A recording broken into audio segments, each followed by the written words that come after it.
Acts of Love is a romance novel. It's about a journalist called Bernadette who has a bit of a problem with men in general.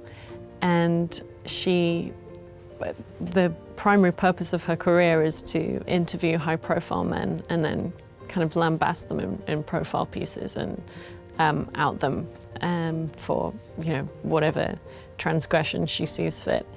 And then she meets Radley Blake, who is exactly the kind of man she thinks that she hates. Bernadette is very much out for herself.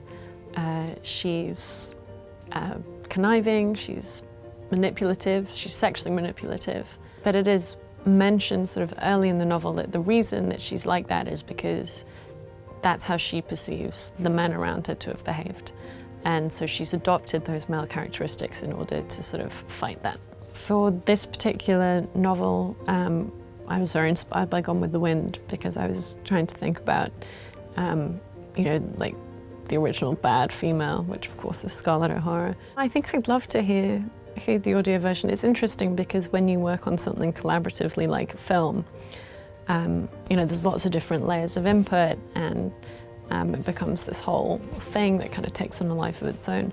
When you've sat with something in your own head and then it hasn't really been touched by anyone, it's kind of fun to, I'd love to hear someone read it and see how they kind of interpreted it in that way.